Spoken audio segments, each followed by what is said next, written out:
নমস্কাৰ প্ৰাগ বিশেষলৈ আপোনালোক সকলোকে স্বাগতম জনাইছো মই নবনিতা কলিতা আজি আমি কথা পাতিম কৰ্কট ৰোগৰ বিষয়ে বিশেষকৈ মহিলাসকলৰ যি কৰ্কট ৰোগ দৰাচলতে সচৰাচৰে হয় আৰু সজাগতামূলক কেনেকৈ তাৰ পৰা প্ৰতিহত কৰিব এই সকলোখিনি বিষয়ে কথা পাতিবলৈ আমাৰ হৈতে ষ্টুডিঅ'ত উপস্থিত আছে ডক্টৰ ৰোহিত ৰঘুনাথ ৰানাডে তেখেত senior consultant clinical lead gynaecologic oncology MS gynaecology আৰু MCH gynaecological oncology welcome to the show sir Namaste. Thank you. It's a pleasure to be in Guwahati and to be on your show.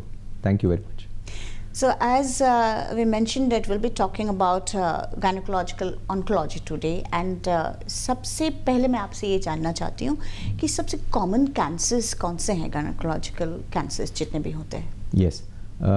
तो जैसे आप जानते हैं gynaecological oncology मतलब it's a study of और treatment of it's a science of treatment of cancers उसमें gynaecological cancers are the cancers which affect the reproductive system तो अभी रिप्रोडक्टिव सिस्टम्स में क्या क्या पार्ट्स है the first part is the uterus जिसको हम बच्चेदानी बोलते हैं उसका कैंसर हो सकता है फिर बच्चेदानी का मुंह का कैंसर हो सकता है जिसको सर्विक्स बोलते हैं the mouth of the uterus is called cervix फिर ओवरी या अंडाशय का कैंसर हो सकता है और थोड़ा अनकॉमन कैंसर्स लाइक वजाइना का कैंसर हो सकता है या फिर कोरियोकार्सिनोमा जो थोड़ा यंग महिलाओं में एक कैंसर होता है वो हो सकता है या एक्सटर्नल जेनिटिलिया जिसको हम वल्वल कैंसर बोलते हैं वो कैंसर हो सकता है और थोड़ा यंग लोगों में भी एक ओवरी का स्पेशल कैंसर होता है जिसको हम जर्म सेल ट्यूमर्स बोलते हैं ओके तो they all come in gynaecological oncology in addition to that और एक कॉमन कैंसर है ब्रेस्ट कैंसर जो स्तन का कैंसर होता है तो that also is included in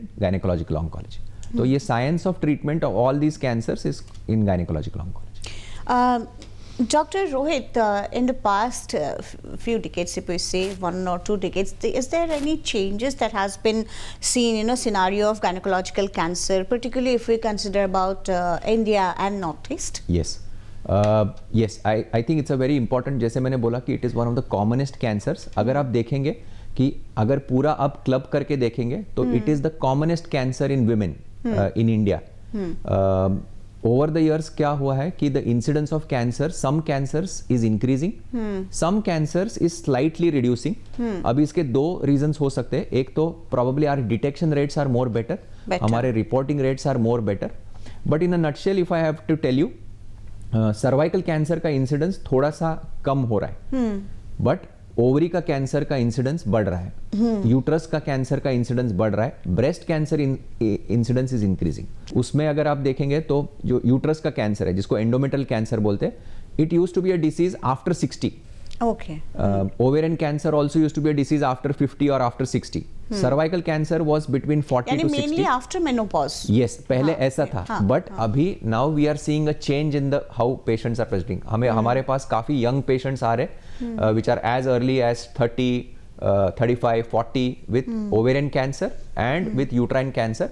also cervical cancer का भी एज ग्रुप है वो थोड़ा 10 ईयर्स पहले शिफ्ट हुआ है ब्रेस्ट कैंसर का भी ऐसे ही है we are getting more and more younger patients with this also just a point on your incidence of cancers in north east I think अगर आप पूरा इंडिया और नॉर्थ ईस्ट का अगर देखोगे तो उसमें नॉर्थ ईस्ट में incidence of cancers these cancers specially is much more if I am not wrong, Northeast is one of the capital city. I mean, उसका incidence इतना है capital of cancer, especially cervical cancer. Yes, especially Arunachal Pradesh. So exactly. it is the incidence is very high. So does the environmental factor or the change in lifestyle are these like the risk factors which work in the incidence of cancers? Yes, absolutely. So it is, as I said, it is a collaboration of factors. मतलब अगर आप एक factor देखोगे तो we cannot pinpoint. But क्या हुआ है कि हमारा लाइफस्टाइल जैसे हम आगे जा रहे हैं we are moving from a developing nation to a developed nation it's become more stressful हम we are just running about specially in urban areas हमारा मैरिजेस थोड़ा आर गेटिंग लेट प्लस बाकी भी फैक्टर्स है जैसे लॉट ऑफ इंडियंस हमें hypertension diabetes obesity अगर आप देखेंगे तो ये सारे प्रॉब्लम्स है इसकी वजह से कुछ कैंसर्स के इंसिडेंस भी बढ़ रहे हैं obviously the amount we also don't know कि हम खाना क्या खा रहे हैं there is some amount of pesticides chemicals junk food which is also implicated but मेरे से अगर एक पूछेंगे तो हमें ऐसा अभी तक रिसर्च इज नॉट दैट कि हम एक पे पिन पॉइंट कर सकें। ठीक है। ऐसा देखा गया है डॉक्टर कि मतलब जैसे किसी के परिवार में फैमिली हिस्ट्री है कि कैंसर है, तो लोगों में एक डर रहता है कि फिर अगली पीढ़ी में भी कैंसर होके ही रहेगा, ऐसा होता है क्या? Does this affect have any correlation? I think that's a very important question that you have asked. There are certain amount of cancers which are genetic. Okay. Commonest अगर आप देखेंगे तो उसमें ओवरी का कैंसर है and breast cancer and certain cancers like uterine cancer, मतलब बच्चेदानी का कैंसर। तो आप यू मस्ट हैव हर्ड कि there is a gene mutation called BRCA gene, आपने काफी सेलिब्रिटीज में वो सुना रहेगा। तो दैट जीन, एक BRCA1 और BRCA2 जीन रहता है, तो that mutation is responsible for around 25 to 28% of ovarian cancers and a substantial amount of breast cancers. But ये 3 कैंसर्स अगर छोड़ेंगे, जैसे cervical cancer is not genetic, तो that is regarding the family history. अगर किसी को है तो होएगा ऐसा नहीं है, बट अभी मोस्ट इंपॉर्टेंट है कि आपको अवेयर होना चाहिए। प्रिवेंटिव मेजर्स लेने बहुत जरूरी है। जैसे can we elaborate a little about cervical cancer, you know, and इसको लेकर किस तरीके से you should be aware of it, what should we do to prevent it? So basically कैसे है कि सर्वाइकल कैंसर का वैक्सीन के बारे में जानने के लिए you have to know what is the cause of cervical cancer. Now the पहले तो 10 years बैक हमें पता नहीं था कि what was the cause, but now with good research हमें पता है कि it is because of a virus infection called human papilloma virus, जिसको एचपीवी वायरस बोलते हैं। इसमें और भी एक डर रहता है लोगों में कि हर एक जिसमें एचपीवी इन्फेक्शन होएगा सब में कैंसर होएगा। The answer is no. It is only 0.1% of those who have the infection for a long period of time. जैसे 5 साल 7 साल अगर उनमें इन्फेक्शन है तो वो आगे जाके कैंसर होने का चांस ज्यादा है। Is it something similar to जैसे आप अगर HIV आपको है तो एड्स होना जरूरी नहीं, एड्स नहीं भी हो सकता है? Yeah, you can say somewhat in that terms. For common people to understand it in a easier way. It may be similar to that. अभी क्या है कि जो हमारे पास अभी वैक्सीन जो है, पहले तो we had international vaccines, but अभी you would be very happy to know that अभी Indian made vaccine is also come and it is already licensed for use and I think एक थोड़ा टाइम में it will be rolled out in large capacity. तो ये vaccine क्या करता है कि this prevents the infection with HPV. तो उसमें एक जानकारी सबसे इंपॉर्टेंट है कि एक बार अगर आपको इन्फेक्शन हो गया तो then vaccine will not work. तो दैट इज व्हाई इसको जितना जल्दी ले सकते हैं उतना इज मोर बेटर। कौन से एज में ले सकते हैं, कितने एज की बच्चियां ले सकती हैं? सो अभी लाइसेंस्ड के हिसाब से आप अगर उसको 9 और 14 इयर्स के बीच में ले लेंगे तो द रिजल्ट्स आर बेस्ट। तो it can be given to men, it can be given to boys as well as girls.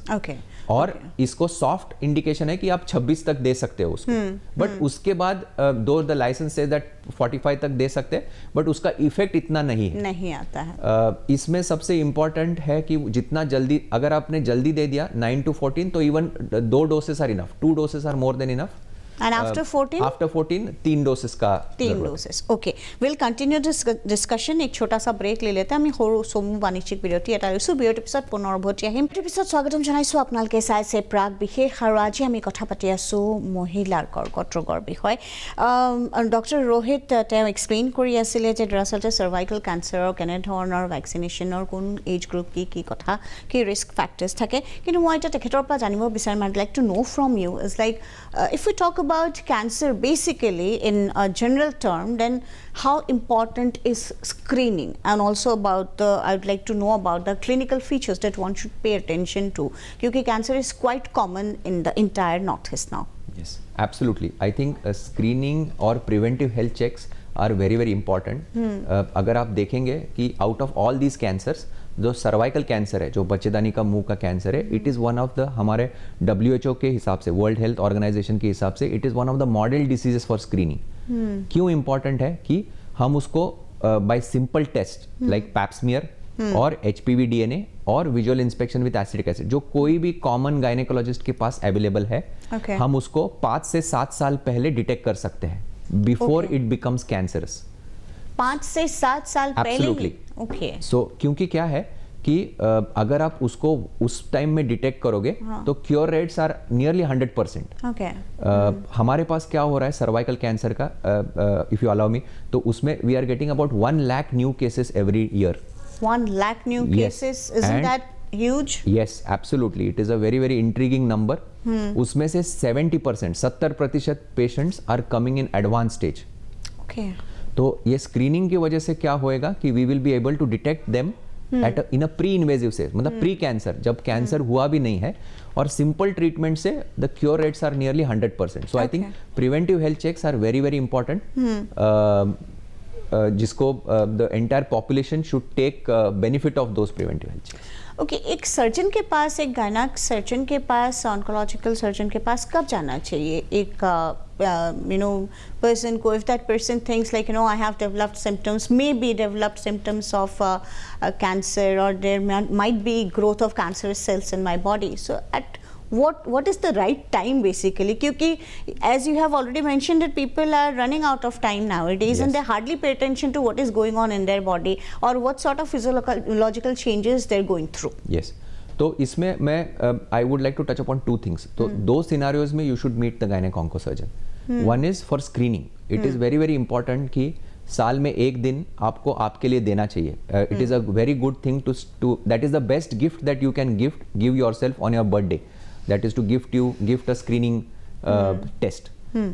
तो lot of patients they come for advice कि क्या क्या सिम्टम्स है which we should be careful, and क्या क्या screening ये है. दूसरा है कि कोई भी सिम्टम्स जैसे को इग्नोर नहीं करना चाहिए. जैसे फॉर एग्जांपल सर्वाइकल कैंसर में 3 सबसे इंपॉर्टेंट सिम्टम्स है. एक, अगर आपको पीरियड्स छोड़ के ब्लीडिंग अगर होता है तो. ओके. सेकंड इज अगर आपको सेक्सुअल एक्टिविटी के बाद ब्लीडिंग होता है तो. ओके. थर्ड इज अगर बहुत ज्यादा सादा साफ या बहुत ज्यादा वाइट डिस्चार्ज जाता है. तो these are 3 important early clinical features जो बहुत से महिला निग्लेक्ट करते हैं. एंड बाकी सिम्टम्स जैसे पेट में दर्द होना, पैर में दर्द होना, कभी कभी जब कैंसर ज्यादा फैलता है तो वो किडनीज को भी अफेक्ट करता है. Okay. But that is at an advance stage. तो अगर ये 3 फीचर्स जो मैंने बोले हैं, अगर कुछ है तो it is better to consult a gynaec onco surgeon for that, या gynaec oncologist for that. Regarding the ovary का कैंसर में the biggest you can say fallacy is that कि सारा सिम्टम्स नॉन स्पेसिफिक है. Okay. मतलब आप सिर्फ simple pain in abdomen जैसे पेट में दर्द होना, या फिर वेट लॉस, या फिर जस्ट गैस्ट्राइटिस ऐसे प्रेजेंट कर सकते, मतलब patients can have that symptoms. अगर आपका ओवरी का मास ट्यूमर बड़ा है तो वो क्या करेगा कि आपकी पेशाब के थैली पे प्रेस करेगा या पैखाने के रास्ते पे प्रेस करेगा. तो आपको लगेगा कि पेशेंट को लगेगा कि मुझे बार बार पेशाब करने जाना है. या फिर वो अगर पैखाने के रास्ते पे प्रेजेंट करता है तो कॉन्स्टिपेशन का प्रॉब्लम से आ सकता है, या ऐसा लगता है कि नहीं पैखाना ठीक तरह से नहीं हो रहा है. तो दीज आर सिम्टम्स. बट क्या है कि ये सारे इतने नॉन स्पेसिफिक सिम्टम्स है that patients tend to ignore. This seem like pseudo symptoms जैसे लगते हैं. Yes. क्योंकि ऐसा दिखता नहीं कि this might be something which can lead to cancer and something like that. So इसके लिए रेगुलर चेकअप्स जो कराने जरूरी है, and screening is also must. Another important thing is regarding the uterine cancer. Endometrial cancer में एक सबसे important symptom है कि आपको मेनोपॉज के बाद ब्लीडिंग होता है. Okay. तो कोई भी bleeding, even a single episode of bleeding जो मेनोपॉज के बाद होता है, उसको इग्नोर नहीं करना चाहिए. Because that is one thing which you can diagnose early, and mind you it is one of the best cancers to treat अगर इसको अर्ली स्टेज में पकड़ेंगे. अगर आप सर्वाइवल रेट्स हमारे देखेंगे तो they are as high as 97-98% अगर आप उसको स्टेज 1 में पकड़ोगे तो that is why it is important that कोई भी सिम्टम्स को इग्नोर नहीं करना चाहिए. When it comes to diseases like cancer, there is something, लोगों में बहुत ज़्यादा डर रहता है कि एक बार कैंसर हो गया तो शायद इसके बाद ज़िंदगी है ही नहीं. बिकॉज कभी कभी डॉक्टर्स भी डरा देते हैं. मैंने देखा है काफ़ी सारे ऐसे केसेस हैं जिसमें पेशेंट को कह दिया जाता है you just have 3 months of life, you just have 2 weeks of life. तो the patient and the entire family is in a trauma. So ये जो है, इज इट अ फैक्ट और मिथ, ये सब को लेकर बहुत सारी चीज़ें हैं जिसके बारे में हमको भी बात करनी चाहिए खुल के लोगों के साथ, to common people, so that they understand. Yes, you are absolutely right. I mean अगर आप देखेंगे तो लोगों का साइकोलॉजी या थॉट प्रोसेस कैसे था कि एक बार कैंसर का डायग्नोसिस हो गया तो it's like a death sentence. Right. But अभी ऐसा नहीं है. जैसे मैंने बोला कि 2 विषयों पे आपको ज़्यादा स्ट्रेस देना चाहिए. एक तो आपको इसको अर्ली डिटेक्ट करना चाहिए, सो दैट नेचुरली आपका सर्वाइवल रेट्स, क्योर रेट्स बढ़ जाएगा. अनफॉर्चुनेटली अगर किसी को एडवांस स्टेज में डिटेक्ट होता है तो भी अभी science has progressed a lot.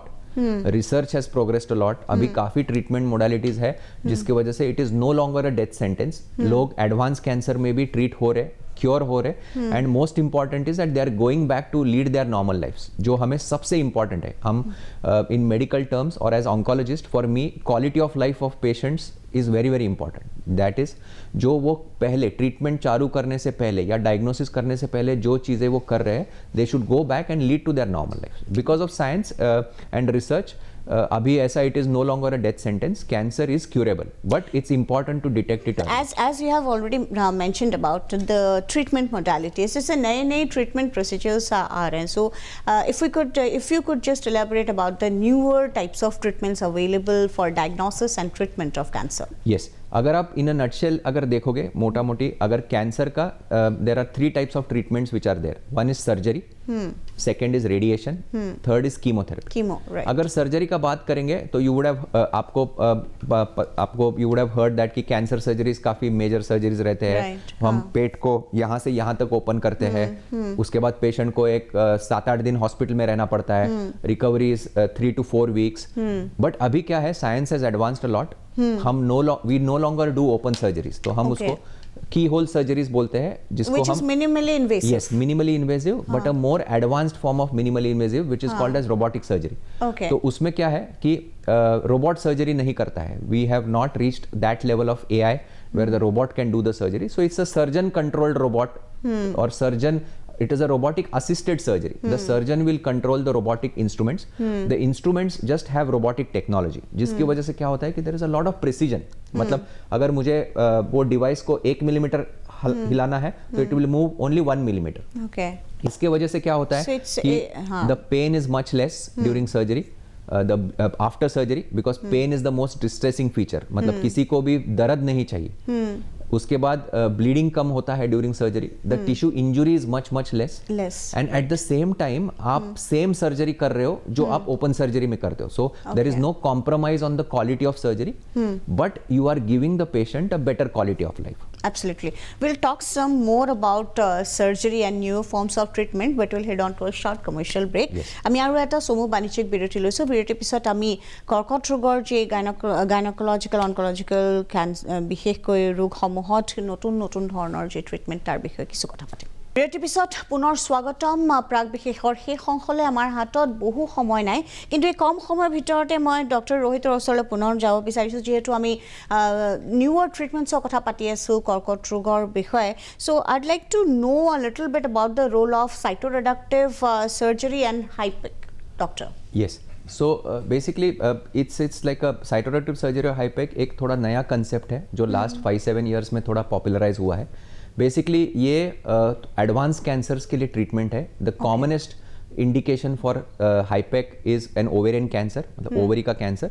थोड़ा टाइप ऑफ इंटेस्टाइनल कैंसर जैसे कोलॉन कैंसर, और वेरी नैरो एक कैंसर है जिसको सूडोमिक्सोमा पेरिटोनाई बोलते हैं. तो उसमें ये स्टैंडर्ड ऑफ केयर है. तो पहले क्या रहता था, ये एडवांस कैंसर्स में it was just chemotherapy just with palliative intent, और सर्जरी नहीं की जाती थी. बट अभी there is good lot of data कि जहाँ पे हम अगर उसको सर्जरी और सेम टाइम पे हाईपेक ऑफर करते हैं, तो बेसिकली क्या करते हैं कि हम it is like a major surgery जहाँ पे हम जो ऑर्गन सारे इन्फेक्टेड है with cancer, mainly the peritoneal lining, उसको सारा निकाल देते हैं. अच्छा, तो लाइनिंग को निकाल देते हैं. So it's a complete removal of the lining along with the uterus, the ovaries and the tumours which are there. Surgery के बाद हम क्या करते हैं, same time we give chemotherapy. Okay. मतलब क्या है, अगर आप कीमोथेरेपी सोचेंगे तो वो यहाँ से सुई से देते हैं, बट यहाँ पे हम लोकली कीमोथेरेपी देते हैं, मतलब पेट में. अच्छा. विद अ हायर प्रेशर और हायर टेम्परेचर. इसका मतलब है कि अगर हम हायर प्रेशर और हायर टेम्परेचर से देंगे तो कीमोथेरेपी अंदर पेनेट्रेट ज्यादा अच्छा करता है. Right. And there is good data to suggest that there is a significant survival advantage. इसमें पेशेंट्स को सर्वाइवल एडवांटेज है if somebody is able to do the हाईपेक treatment as compare to not doing the treatment. But surgery थोड़ा सा major है, उसके थोड़ा side effects है. It needs a good ICU, good setup and everything. But our experience from the last 3-4 years is that the patients do really well after this. So one small question for you is that, you know, if patients अगर ऐसा, क्योंकि north east के patients को अगर ऐसे treatment कराने हैं तो नॉर्थ ईस्ट में यहाँ अवेलेबल है, यहाँ पे आसाम में अवेलेबल है ये ट्रीटमेंट के लिए? Advanced? फिलहाल तो हमने इसके लिए तो हमने एक ओपीडी स्टार्ट किया है which I do every once in 3 months. तो लास्ट 1.5-2 years से हम ओपीडी कर रहे हैं. That is in Guwahati in the at the medicity clinic. And तो हियर अभी हमने कंसल्टेशन स्टार्ट किया है where we will advise patients regarding the treatment options and whatever patients are willing to come, because this requires, जैसे मैंने बोला कि ये सारे में सेटअप थोड़ा सा सोफिस्टिकेटेड लगता है. It requires a dedicated operation theatre, a big team, उसके बाद इंटेंसिव केयर और ये लगता है. तो as of now these facilities are not available here. But धीरे धीरे as we go ahead, I think हमारा लॉन्ग टर्म प्लान ऐसा ही रहेगा कि we make them available here. Absolutely. So my last question to you is about the trauma or the stigma that women always face if they're diagnosed with any sort of cancer, या फिर बच्चेदानी का cancer हो या बच्चेदानी के मुंह का cancer हो. तो लोगों में हमेशा ये कहते हैं कि अब तो she cannot bear children, अब तो ये माँ नहीं बन पाएगी. Is it true? Yes, I think it's a very very important thing that you have asked, क्योंकि it is very relevant now. Because हमारे पास अभी काफ़ी यंग पेशेंट्स आ रहे हैं, getting patients as young as 25-30, जिनको आगे जाके अभी भी बच्चे they want to have a family. तो अर्ली स्टेजेस में we offer a special treatment जिसको हम फर्टिलिटी प्रिजर्वेशन बोलते हैं. मतलब क्या करते हैं कि हम कैंसर को cure, we try to cure the cancer but do not compromise the fertility.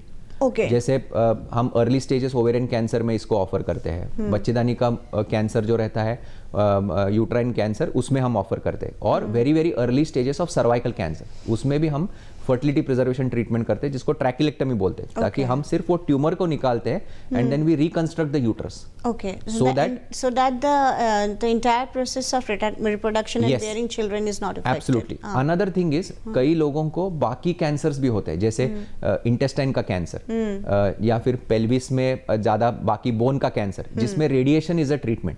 अभी रेडिएशन का क्या ये है कि रेडिएशन की वजह से ovaries become non functional. So we do a special procedure जहाँ पे हम उसको यूट्राइन ट्रांसपोजिशन बोलते हैं. मतलब बच्चेदानी जो अंदर जो है, जहाँ पे जगह है, उसको हम कट करके maintaining its blood supply, we try to move it outside the radiation field along with the ovaries, जिसको हम सिर्फ जब हम ओवरीज को करते हैं उसको ओवेरियन ट्रांसपोजिशन बोलते हैं. But we are progressing from just an ovarian transposition कि हम यूट्रस को भी बाहर ट्रांसपोज, यूट्राइन ट्रांसपोजिशन, ताकि उसके बाद उसको एक बार ट्रीटमेंट हो गया तो हम यूट्रस को फिर से जोड़ देंगे ताकि she can go ahead and get a normal pregnancy.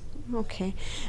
Thank you so much, Dr. Rohit. I believe, you know, आज जो जितने भी हमने बात की, इससे लोगों को बहुत सारी इन्फॉर्मेशन डेफिनेटली मिली है about all forms of gynecological cancers that can be formed, and especially all the 5 forms that you have mentioned about. And আমি বিচাৰিম যে আপোনালোক সকলোৱে, বিশেষকৈ মহিলা যুৱতীসকলে আগবাঢ়ি আহি পেলাই, যিহেতু কৰ্কট ৰোগ যথেষ্টখিনি আছে এই সময়ত আৰু উত্তৰ পূৰ্বাঞ্চলক কেঞ্চাৰৰ হাব বুলি কোৱা হয়. কৰ্কট ৰোগ নিৰাময় কৰিব পৰা যায় provided it is detected early. Detection, prevention এইকেইটা খুব প্ৰয়োজন. স্ক্ৰিনিং কৰাওক, আপোনালোকে নিজৰ চেকআপ কৰাওক, আৰু ৰেগুলাৰ চেকআপটো কৰাৰ খুব দৰকাৰ আছে, খুব প্ৰয়োজন আছে নিজৰ স্বাস্থ্যৰ বাবে, নিজৰ হেল্থৰ বাবে আৰু সমাজখন সুস্থ কৰি ৰখাৰ বাবে. Thank you so' much Rohit, doctor Rohit, for joining us. And ইমানখিনি কৈ প্ৰাক বিশেষৰ পৰা মই নৱনীতাই বিদায় লৈছোঁ. ধন্যবাদ.